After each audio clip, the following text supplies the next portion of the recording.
Notre stratégie, elle a l'ambition, elle tente en tout cas de répondre avec ambition et réalisme à l'urgence de miser sur la jeunesse pour construire un avenir en commun, l'urgence de défendre le droit à l'éducation pour tous, de qualité tout au long de la vie et l'accès à des emplois décents.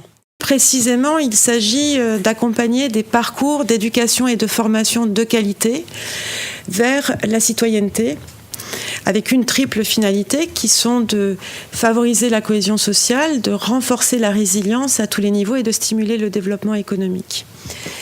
Et puis, comme vous le voyez à travers ce schéma, ancré dans ces champs sectoriels, ces trois dimensions sont interrogées. D'abord, la qualité de la gouvernance pour améliorer la légitimité de l'action publique et l'adhésion des populations. Ça passe par des cadres de gouvernance rénovés, multi-acteurs, transparents, efficaces. Deuxième dimension, c'est la réduction des vulnérabilités et des inégalités qui sont vraiment le terreau des sentiments d'exclusion et vecteurs de crise et d'instabilité pour renforcer la résilience. Et troisième dimension, bien sûr, accompagner les transitions sociales, démographiques, écologiques et numériques.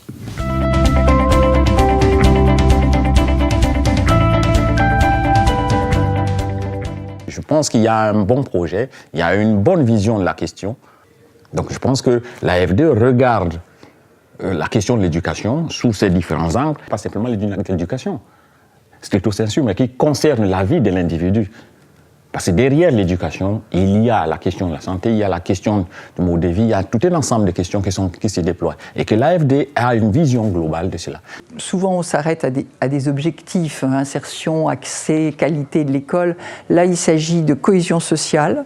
Donc, éducation pour la cohésion sociale, ça c'était quelque chose de fort. Le développement économique, et puis aussi, même si ça a été dit en filigrane, le dialogue social. Et quelque part, puisque j'aborde des questions d'emploi-formation, eh bien j'aborde l'emploi, l'insertion, mais j'aborde également la question de la qualité de l'emploi et donc la question sociale. Et que finalement, cette approche qui devient de plus en plus intégrée est quelque chose de juste, de judicieux, qui peut permettre d'avoir un effet très structurant par rapport à un secteur d'activité dans un pays et qui, en même temps, permet de créer ensuite des partenariats de long terme. Et nous attendons de l'AFD qu'elle porte vraiment une vision partenariale avec la société civile.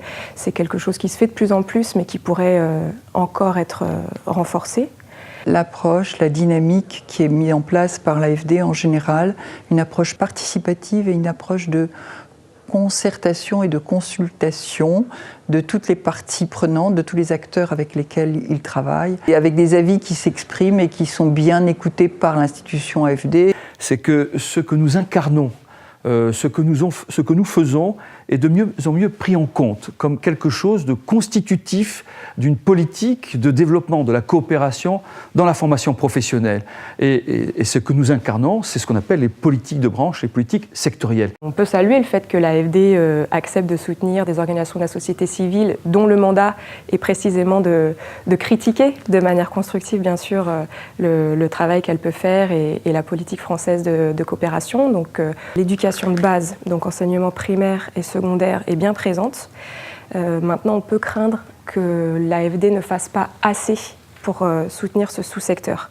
Donc je trouve que c'est une bonne initiative de réunir différents acteurs, les acteurs qui s'occupent de la question de l'éducation, autour d'une table pour pouvoir discuter des stratégies de l'éducation. Et il faut intégrer les acteurs du Sud pour discuter de ce genre de dynamique. Pas simplement implémenter, mais élaborer la stratégie. Comment on capitalise nos expériences ?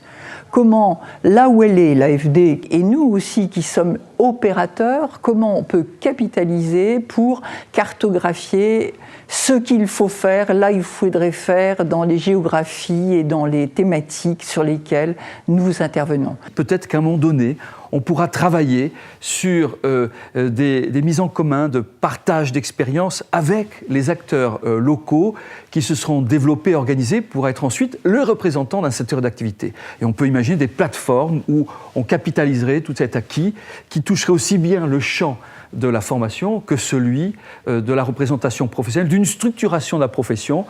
On a évoqué la possibilité de travailler avec le monde de la recherche. Moi, je fais partie du monde de la recherche. Donc, je pense que cette collaboration est assez importante. Très souvent, très longtemps, ce sont, tout au moins en France, même dans les pays du Sud, ce sont deux mondes qui sont très souvent ignorés. On ne doit plus s'ignorer, on doit se retrouver pour pouvoir travailler ensemble. C'est peut-être en termes d'outils que nous avons des attentes un peu particulières, puisque l'AFD dispose d'un panel d'instruments financiers très large et diversifié, mais qui est aujourd'hui beaucoup orienté vers le prêt. Pour nous, il est important que les concours en subvention soient également servis par une palette d'outils pertinents.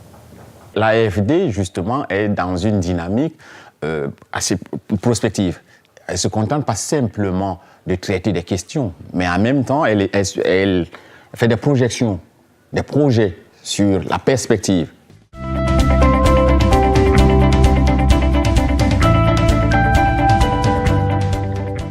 Nous, on est convaincus que ce sont vraiment les jeunes qui auront à façonner le monde de demain, à relever les défis posés par les mutations profondes qui traversent nos sociétés. On est convaincus aussi qu'investir dans l'éducation, la formation et l'emploi, c'est témoigner notre confiance dans cette jeunesse, c'est un signe d'espoir, c'est une priorité. En tout cas, c'est notre priorité. On sait que vous la partagez. Et en tout cas, on espère qu'à l'issue de cette présentation, vous en êtes convaincus et qu'on pourra vraiment compter sur vous pour la décliner de la façon la plus efficace, pertinente et puis de la plus durable possible.